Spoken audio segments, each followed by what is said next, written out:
Boa noite, irmãos. Nós estamos começando um culto online. Estamos agradecidos a Deus por mais esse momento juntos, por mais que seja dessa maneira, online, mas como igreja a gente pode ainda se unir. Lembrando que a igreja não são as paredes, não são o templo, mas a igreja somos nós. Amém? Senhor nosso Deus, nós agradecemos, Pai, por esse momento juntos. Agradecemos porque a tecnologia nos proporciona essa oportunidade de estarmos juntos, mesmo distantes fisicamente, Pai.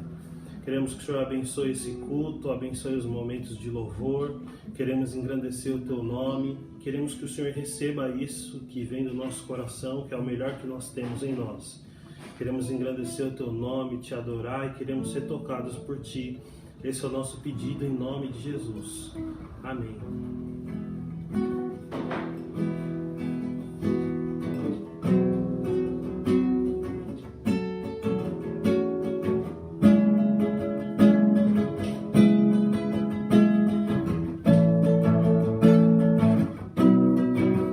Desde os confins da terra, no mais profundo mar,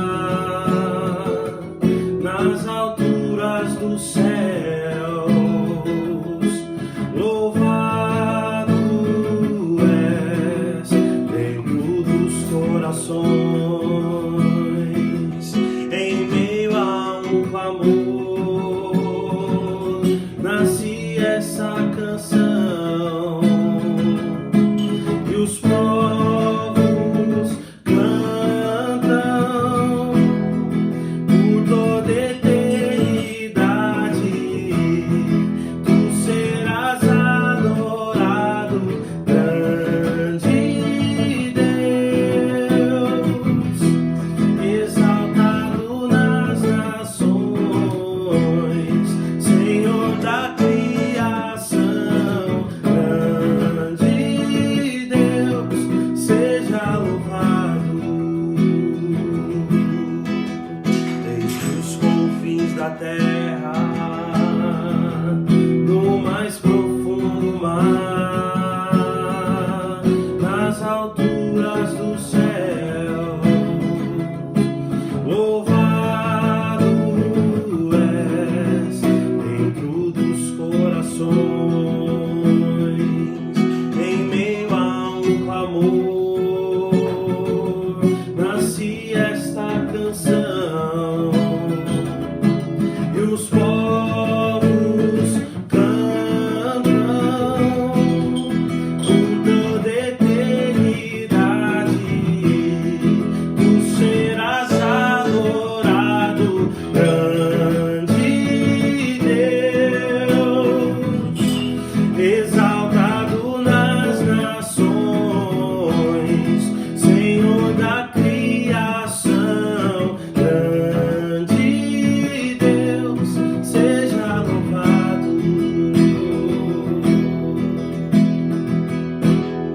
Por toda eternidade, tu serás adorado, grande Deus, exaltado nas nações,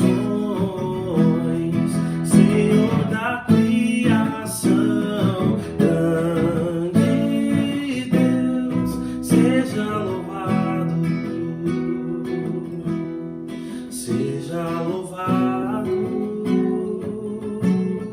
seja louvado,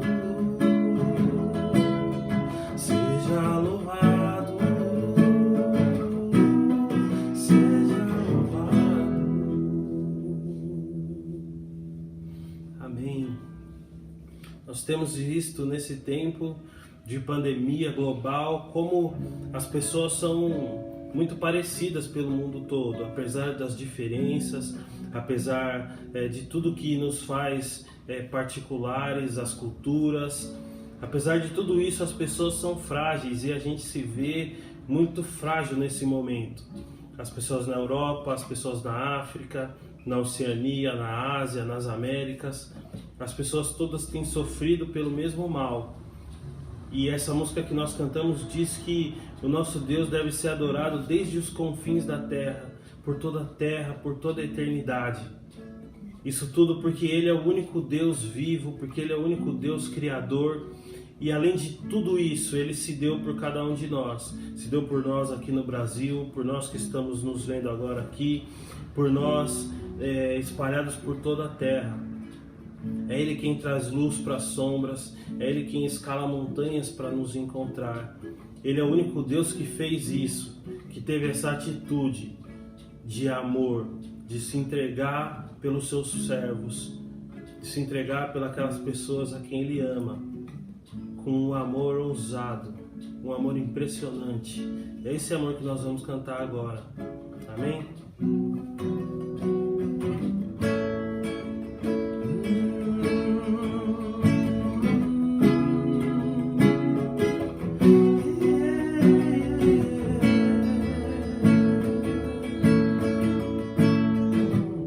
Antes de eu falar, tu cantava sobre mim. Tu tens sido tão, tão bom pra mim.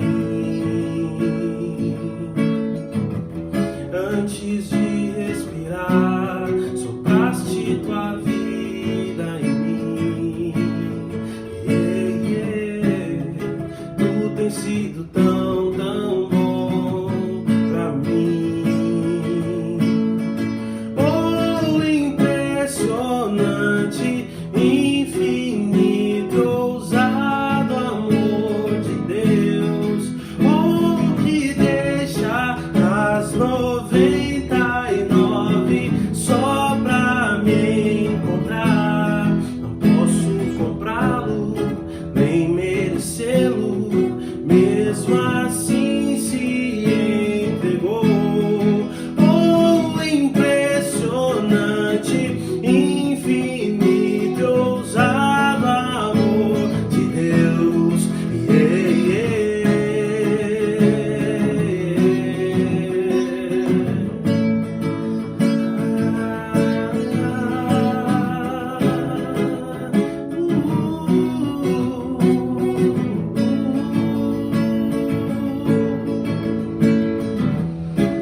Inimigo eu fui, mas teu amor lutou por mim.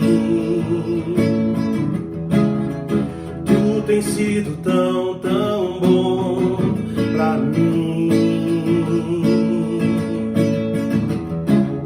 Não tinha valor, mas tudo pagou por mim. Tu tens sido tão, tão bom pra mim. Oh, impressionante, infinito, ousado amor de Deus. Oh, que deixa as 99 só pra me encontrar. Não posso comprá-lo, nem merecê-lo. Mesmo assim se entregou. Oh, impressionante, infinito, ousado amor de Deus.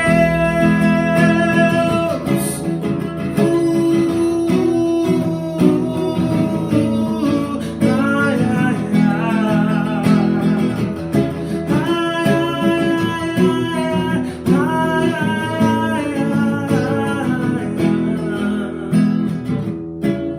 traz luz para as sombras, escala montanhas pra me encontrar. Derruba muralhas, destrói as mentiras pra me encontrar.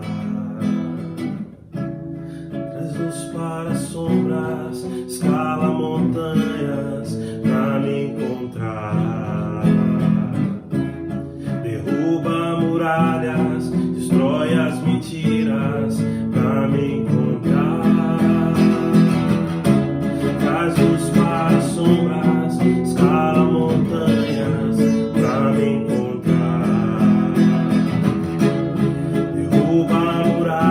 destrói as mentiras pra me encontrar.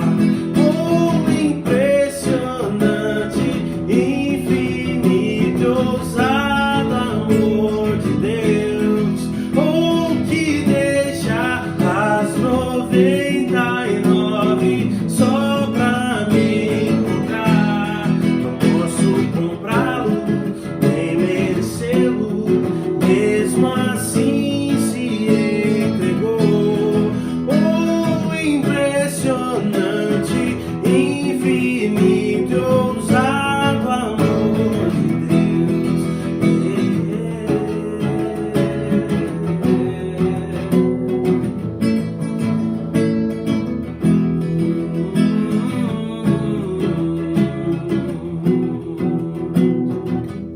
Senhor, nós queremos te agradecer, Pai, por esse amor ousado, por esse amor impressionante que nos alcança a todos com graça, com misericórdia. Essa misericórdia e graça que nós clamamos, Pai, para que todo mundo receba nesse momento de dificuldade e de apreensão. Nós confiamos em Ti, depositamos a nossa confiança em Ti, Senhor, em nome de Jesus. Amém. Amém. Amém. Eu esqueci de apresentar, irmãos, esse aqui é meu cunhado, Felipe. Ele é da igreja Comunidade Viver, da igreja presbiteriana aqui em Campinas, e está nos auxiliando hoje aqui. Que Deus te abençoe. Até daqui a pouco. Boa noite, irmãos. Eu sou o Aba, sou seminarista e presbítero na IPI de Jundiaí, e hoje sou eu que vou compartilhar um pouco da palavra com os irmãos aqui através desse culto online que nós rendemos ao Senhor. Que Deus nos abençoe, fale conosco, e para isso a gente vai começar lendo a palavra, lendo a Bíblia aqui no Evangelho de João, no capítulo 20. Nós vamos ler os versículos 19 até o 29. Então, Evangelho de João, capítulo 20, os versículos 19 até o 29. A minha Bíblia, a versão dela é a Nova Tradução na linguagem de hoje. Você pode acompanhar na sua versão ou então escutar com muita atenção a leitura dessa minha versão aqui. João, capítulo 20, versículos 19 até o 29. Naquele mesmo domingo à tarde, os discípulos de Jesus estavam reunidos de portas trancadas com medo dos líderes judeus. Então Jesus chegou, ficou no meio deles e disse: "Que a paz esteja com vocês." Em seguida, lhes mostrou as suas mãos e o seu lado, e eles ficaram muito alegres ao verem o Senhor. Então Jesus disse de novo: "Que a paz esteja com vocês. Assim como o Pai me enviou, eu também envio vocês." Depois soprou sobre eles e disse: "Recebam o Espírito Santo. Se vocês perdoarem os pecados de alguém, esses pecados serão perdoados, mas se não perdoarem, eles não serão perdoados." Acontece que Tomé, um dos discípulos, que era chamado de o Gêmeo, não estava com eles quando Jesus chegou. Então os outros discípulos disseram a Tomé: "Nós vimos o Senhor." Ele respondeu: "Se eu não vir o sinal dos pregos nas mãos dele, e não tocar ali com o meu dedo, e também se não puser a minha mão no lado dele, não vou crer." Uma semana depois, os discípulos de Jesus estavam outra vez reunidos ali com as portas trancadas, e Tomé estava com eles. Jesus chegou, ficou no meio deles e disse: "Que a paz esteja com vocês." Em seguida disse a Tomé: "Veja as minhas mãos e ponha o seu dedo nelas. Estenda a mão e ponha no meu lado. Pare de duvidar e creia." Então Tomé exclamou: "Meu Senhor e meu Deus." "Você creu porque me viu?" disse Jesus. "Felizes são os que não viram mas mesmo assim creram. Palavra de Deus. Amém? Senhor nosso Deus, nós agradecemos pela Tua Palavra, agradecemos porque ela nos indica os caminhos que a gente deve tomar, ela nos ensina sabedoria, ela nos ensina como chegar mais perto do Senhor, ela nos ensina sobre fé, sobre graça, sobre tantas coisas que nós precisamos aprender.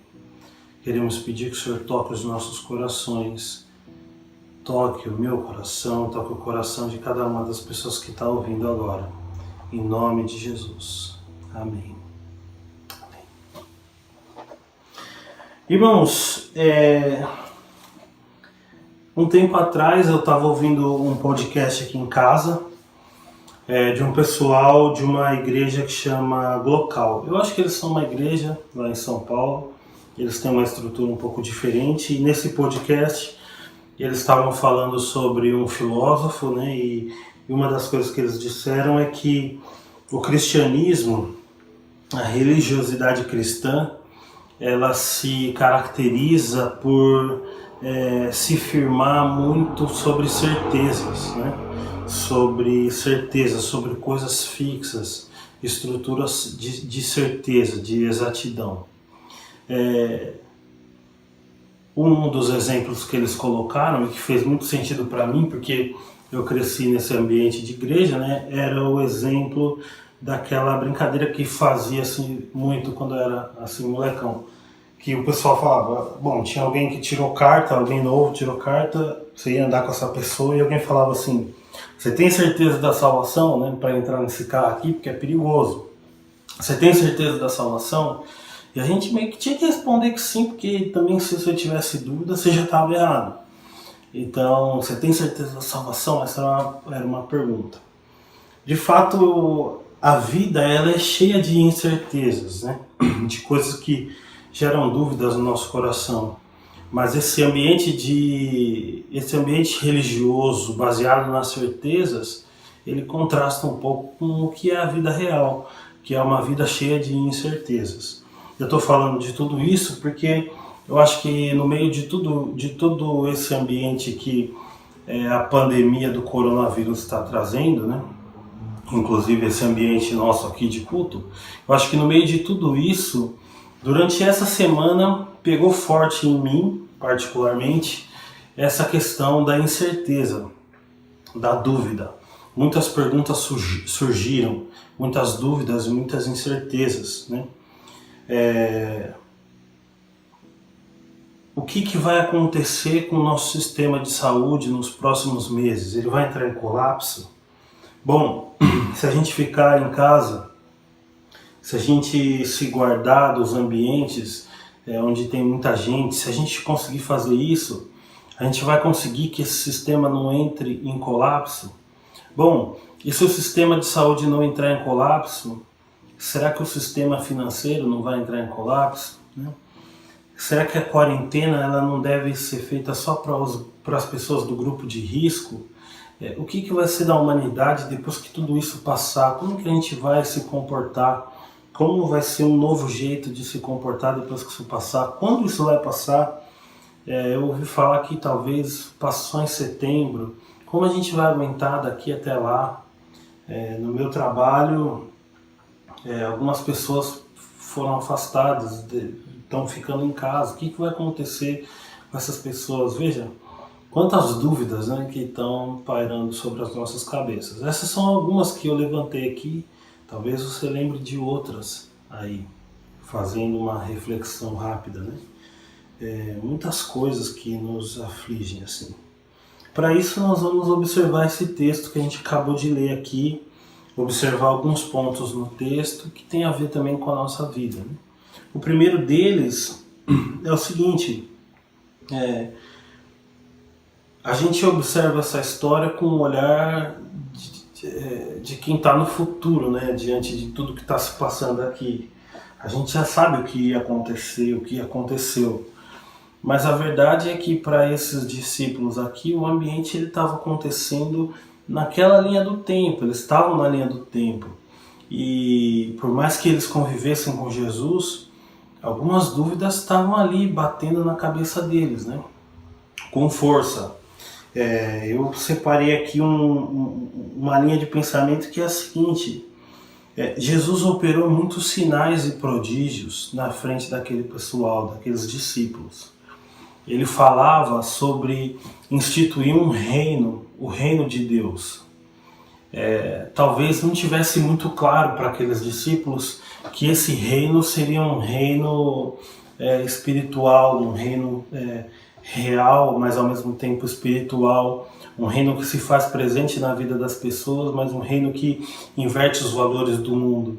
Talvez eles tivessem a expectativa de que, diante de todos aqueles sinais e prodígios que Jesus operou em nome do Senhor, que ele tivesse sim a capacidade de inverter aquela situação política, inclusive daquele tempo deles, que ele tivesse a condição de sobrepor o Império Romano. A gente precisa olhar e perceber que é o seguinte: Jesus, ele acalmou uma tempestade e aqueles homens viram aquilo. Talvez a expectativa deles fosse esse tipo de expectativa, né? De um reino que viria a sobrepor o reino de Roma, o Império Romano. Talvez eles acreditassem que Jesus tinha essa capacidade de derrotar as legiões de soldados que faziam a segurança do Império. Muitas coisas. Aqueles discípulos eram homens que tinham deixado as vidas deles, né? Tinham deixado sua casa, seus empregos, tudo para seguir Jesus, por causa de um chamado muito pessoal, muito cativante, muito atrativo, atraente, né? Então, eles estavam colocando muita esperança em Jesus, né? E talvez você tenha começado esse ano aqui, a gente tem essa expectativa sempre, né? De um ano novo e de coisas novas. Talvez você tenha planejado coisas novas para esse ano, né? Aqui em casa a gente começou o ano esperando um bebê, né? Que chegou essa semana, graças a Deus. Mas talvez você tivesse outros planos, né, para esse ano, e nós estamos em março e já estamos vivendo tudo isso, né? O mundo está de uma maneira que a gente nunca viu na história, né? Então, esse é um paralelo que a gente encontra na história que nós lemos aqui com a nossa vida hoje. A segunda questão é a seguinte: a gente olha para o Tomé e olha para ele como esse cara assim que simplesmente teve uma dúvida, que duvidou, não quis acreditar, enquanto os outros discípulos acreditaram. Mas os outros discípulos tinham visto Jesus, eles tinham encontrado com Jesus no primeiro episódio que a gente leu na narrativa aqui. Se você olhar na sua Bíblia aí, você vai ver que o Tomé estava de fora, mas os outros estavam ali. A verdade é que o Tomé, assim como os outros discípulos, ele estava sem perspectiva. Ele estava sem esperança, talvez, ele estava sem certeza de nada, porque aquilo que ele tinha projetado talvez estava derrubado. Jesus morreu uma morte violenta, né? Jesus morreu uma morte violenta de cruz, uma morte humilhante, uma morte que era comum para bandidos, né? Essa morte foi orquestrada pelos opositores de Jesus. Jesus foi traído. A morte de Jesus, como ela foi, como ela aconteceu, ela pareceu sim uma derrota, né? Ela pareceu uma derrota e uma vitória dos inimigos. Então aquele ambiente era mesmo terrível, né? Talvez você esteja assim também hoje. Eu trabalho no shopping e no shopping a gente tem grandes lojas, mas a gente também tem comércios pequenos, né? E para as pessoas que têm comércios, para pessoas que são empreendedores, né? Esse momento está sendo muito difícil, né? As perspectivas, as expectativas são difíceis, né? A incerteza que vem no coração de quem está numa situação assim mais exposta nesse momento é muito difícil. Talvez um pouco parecida com a de Tomé. A incerteza faz parte do nosso cotidiano, do nosso dia a dia. E o terceiro ponto é o seguinte, que Jesus ele deu uma atenção especial para Tomé. talvez a gente, num raciocínio, um raciocínio mais impensado, a gente pensasse que Jesus tivesse que dar uma bronca em Tomé e falar: cara, você não acreditou, você viu tudo que você viu, como que você não acreditou? Mas parece que Jesus, quando ele vem, ele aparece, ele diz que a paz esteja com vocês, e a primeira pessoa com quem ele fala é Tomé. Antes mesmo que Tomé dissesse qualquer coisa, ele fala: vem aqui, coloca a sua mão, vê aqui a minha ferida, coloca a mão aqui do meu lado. A Bíblia fala isso, do meu lado, porque Jesus foi furado com uma lança no lado e durante a crucificação, né? E ele mostra aquele ferimento para o Tomé, e nisso tudo ele demonstra um certo carinho, um certo amor, e ele demonstra um cuidado, porque ele diz: olha, você tem as suas dúvidas, eu entendo que você tem as suas dúvidas, vem aqui.